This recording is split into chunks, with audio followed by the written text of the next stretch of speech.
Guys আজকে তো আমরা চলে এসেছি দুপুর বেলায়। তো মানে একেবারে প্রপার প্ল্যান করে চলে আসছি। মানে আমরা কেনাকাটির প্রতি এতটা শোক, কালকে অর্ধেক কেনাকাটি করেছি আর আজকে করতে এসেছি। এই যে এসছি আমরা দুজনে আবার। আর এটা হচ্ছে আমরা চাঁদনি চকের মধ্যে দিয়ে এটা হচ্ছে চাঁদনি চক বাজার, চাঁদনি চকের মধ্যে দিয়ে যাচ্ছি। ঠিক আছে, আমরা মানে কলকাতার মতন অটো রিক্সা পাওয়া যায় এখানে। আমার রিক্সা অনেকদিন বাদ এই যে রিক্সা, অনেকদিন বাদ রিক্সা জায়গা যেখানে অনেককাল আগে বোম করেছিল। শুনেছিলাম যে প্রপার কাহিনীটা আমি জায়গাটা বলতে পারবো না। তো যাচ্ছি এখন আমরা সদর বাজারে। তো দেখি দেখা যাক ওখানে কিছু কেনাকাটি করা যায়। চলো পরে থাকি।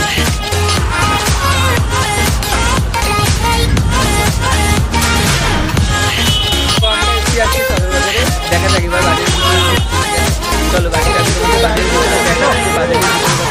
মানে আমি জীবনে প্রথমবার আসলাম। এই যে এত বছর দিল্লিতে থাকার কারণে আমার আসা হয়নি কখনো এই বাজারে। সব ঘোরা হয়েছে। এখানে সমস্ত ড্রাই ফ্রুটস পাওয়া যায়, মানে যত রকমের ড্রাই ফ্রুটস আছে অল্প কিছু সমস্ত রকম ড্রাই ফ্রুটস পাওয়া যায়।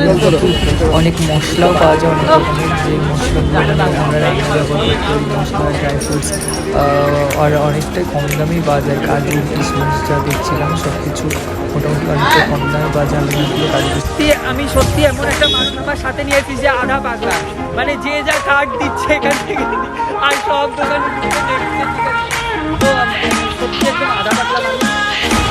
হ্যাঁ গাইস, এই যে দেখো তোমরা গরুর গাড়ি কতদিন বাদে দেখলাম, হেভি লাগলো দিল্লিতে গরুর গাড়ি দেখে। আপাতত এসে গেছি সদর বাজার মার্কেটে। ঠিক আছে, মানে এখানে দামটা অনেকটাই কম আছে। ঠিক আছে, খুব একটা বেশি পরিমাণে নেই। তো এখন আমরা কেনাকাটি করবো ভিতরে যাচ্ছি। তো মার্কেটে দেখো প্রচুর পরিমাণে ভিড়। তবে এটা কি হোলসেল পাইকারি মার্কেট, এখানে একটা দুটো নিয়ে পোষা নেই। মানে এই নিতে গেলে 10টা 12টা, পোষার থেকে কম 5টা নিতে হবে। ঠিক আছে, তো সারাদিন মার্কেটিং ছাপিয়ে গেছি। তখন একটা আমার চারটে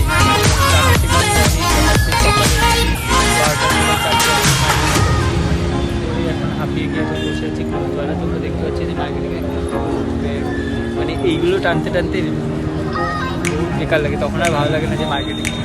তো এখন এসেছি আমরা গুরুদ্বারে, বাকিটা তোমাদের দেখাচ্ছি কিছুটা রেস্টের জন্য। হ্যাঁ গাইস, তো গুরুদ্বারাটা খুব সুন্দর ছিল। গুরুদ্বারের ভিতরে ফটোটা দেখো অসাধারণ, মানে খুব শান্ত পরিবেশ ভিতরে। তারপর আমি আর দিদি বেরিয়ে এটা হচ্ছে সেই গুরুদ্বারা যেখানে এসে আমরা বসে আছি, মানে রেস্ট করছি একটু। তারপরে চলে আসলাম প্রসাদের এখানে। তো আমার মাথায় পাগড়ি ছিল না বলে পাগড়ি নিয়ে প্রসাদ খেতে আসলাম। তারপরে দেখো থালা নিয়ে আমি বসে আছি, তাই দিয়েছিল ডাল আর রুটি। দারুণ খেতে ছিল, পাগড়ি করে আমি বসে আছি। প্রসাদ পাওয়ার পর মোটামুটি শেষ। প্রসাদটা এত মানে এত সুন্দর খেতে, সে বলার মতন না। মানে আমি ভাবিও নি যে এই সময় প্রসাদ পাওয়া যায়। তো আমি শুনলাম এখানে 24 ঘন্টায় প্রসাদ পাওয়া যায়। প্রসাদ নেওয়ার টেকনিকটা খুবই সুন্দর, যে 2 হাত পেতে প্রসাদ নিতে হয়। মানে ওইখানে রুটি আর ডাল দিয়েছিল। তো রুটিটা এমনভাবে নিতে হয় যে আমাদের থালা যেমনি দিয়ে যায় ওরকম ব্যাপার না, 2 হাত পেতে চাইতে হয়, তারপরে রুটি দেয়। মানে খুব সুন্দরভাবে। মানে আমি তো অনেক 2-3টে খেলাম, পেট পুরো ভরে গেছে।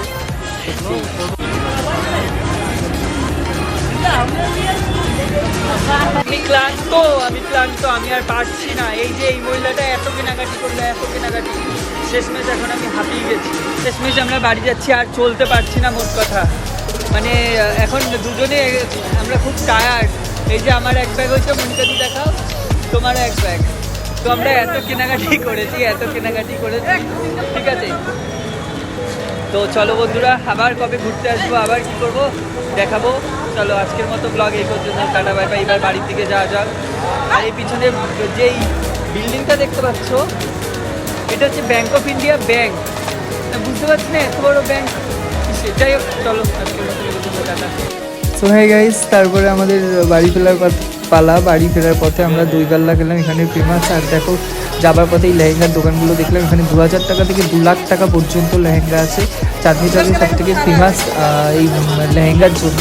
তো সব কিছুই মোটামুটি ফেমাস। তো দারুণ ছিল। চলো বন্ধুরা, লাস্টে ফটো তুলে আজকে ভালো লাগলে লাইক, বাই বাই, সাবস্ক্রাইব করতে একদম ভুলবেন না বন্ধুরা। টাটা।